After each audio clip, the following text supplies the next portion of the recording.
Ezequiel. Capítulo 2.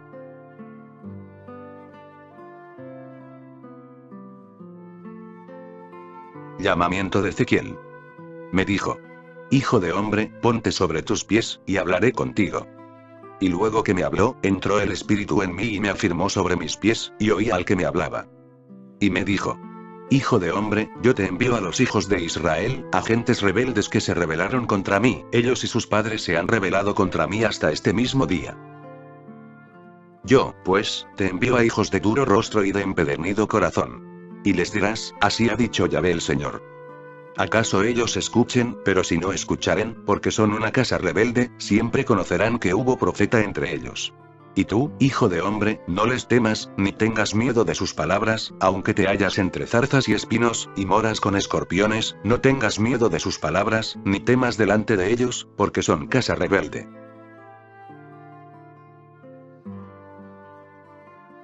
Les hablarás, pues, mis palabras. Escuchen o dejen de escuchar, porque son muy rebeldes. Mas tú, hijo de hombre, oye lo que yo te hablo, no seas rebelde como la casa rebelde. Abre tu boca, y come lo que yo te doy.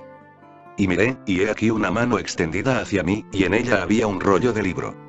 Y lo extendió delante de mí, y estaba escrito por delante y por detrás.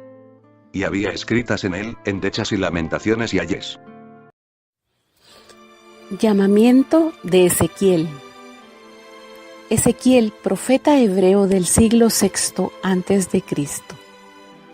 Según la tradición bíblica, era hijo de Buzi, un sacerdote de Jerusalén. Cuando el rey babilónico Nabucodonosor destruyó Jerusalén, Ezequiel siguió a sus habitantes en su exilio a Babilonia. Aparentemente, después de la visión que Ezequiel había contemplado, Ezequiel 1, no estaba en pie. Se había postrado sobre su rostro bajo el impacto de lo que había visto. Fue entonces que escuchó a Dios. Ezequiel 2:1. Esa voz me dijo: levántate, hijo de hombre, porque voy a hablarte.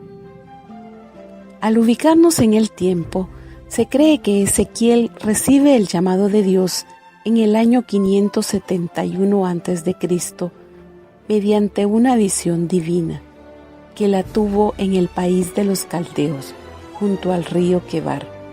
Siendo invadido por la fuerza, gozo y el poder de Dios, Ezequiel 2:2. Fue enviado a Israel, a un pueblo que creía ser el pueblo de Dios. Un pueblo duro, rebelde, infiel, que se había rebelado en contra del Señor, a quien una y otra vez abandonaban para seguir y adorar a dioses extraños. Ezequiel 2:3. El Señor le advierte. Ezequiel 2:4. Son hombres obstinados y de corazón endurecido aquellos a los que yo te envío, para que les digas: así habla el Señor. En la ciudad de Jerusalén era donde se daba la mayor concentración de maldad, un lugar lleno de crímenes y abominaciones que hacían sufrir a Dios. Realidad que hoy, siglos después de la primera venida de Cristo, se repite en proporciones ilimitadas, en la cantidad de gentes y pueblos que habitan la tierra, porque muchos continúan siendo necios, una raza de rebeldes.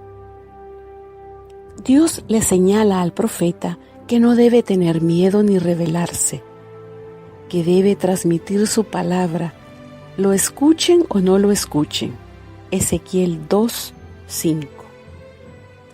El Señor nos llama a que seamos sus apóstoles y nos advierte que nos vamos a encontrar en nuestro camino con gente dura e indiferente, con personas de corazón tibio por no conocer totalmente la misericordia de Dios. Pero aún así, debemos proclamar su palabra y no tener miedo al hacerlo. Ezequiel se sentía en peligro, pero Dios le animó diciéndole que no tuviera temor de ellos ni de sus palabras. Ezequiel 2:6. Aquí vemos que el Señor le explicó exactamente a Ezequiel cómo iba a ser su ministerio, dándole un espíritu fuerte y valiente para llevar a cabo la misión. Cuando Dios llama a realizar una tarea, Él da el poder para llevar a cabo ese trabajo. En realidad, la obra de Dios solo puede realizarse con el poder de Dios. Debemos reconocer que, por nuestras propias fuerzas, no seremos capaces de realizar la tarea que el Señor nos tenga asignados. Recordamos que Moisés, después de 40 años en el desierto, finalmente llegó a la conclusión de que él mismo no podía liberar al pueblo. Entonces Dios le dijo: yo puedo hacerlo por medio de ti. Así que cuando Dios lo llamó para liberar al pueblo, él pudo cumplir su misión. No porque hubiera algo especial en él, sino por los muchos recursos que Dios tenía. Ezequiel fue enviado como profeta para que le anunciara al pueblo de Israel que les llegarían grandes males y calamidades si no se convertían, y también les llevó un mensaje de esperanza si atendían los anuncios de conversión. La conversión no ocurrió como lo esperaba Dios. Entonces vino la caída de Jerusalén, demostrando que los anuncios del profeta se cumplen, pues este es un mensajero de Dios y habla lo que Dios le señala que diga. Ezequiel 2, 7 al 10. Estamos viviendo una gran oscuridad espiritual, en donde el pecado de la humanidad va en aumento. Y en la medida que aumenta el pecado, aumenta el caos y la iniquidad en la tierra. En consecuencia, el sufrimiento de nuestro amado Redentor, quien dio su vida voluntariamente para salvarnos de la condenación eterna. Dios es amor. Todo lo crea en la divina voluntad del amor y la perfección. Y si algo se opone a esta explosión de belleza, amor, ternura, bondad y magnificencia, rompe el equilibrio y vienen cataclismos, castigos, maremotos, desórdenes sociales, injusticias, pues la misma creación gime de dolor por el pecado que se extiende sobre ella y sobre las criaturas creadas por Dios. Así es que los males que padece la humanidad derivan de las rebeliones del hombre contra Dios, de su alejamiento y rompimiento de la unidad del amor con el que Él nos creó, pues nos hizo a su imagen y semejanza.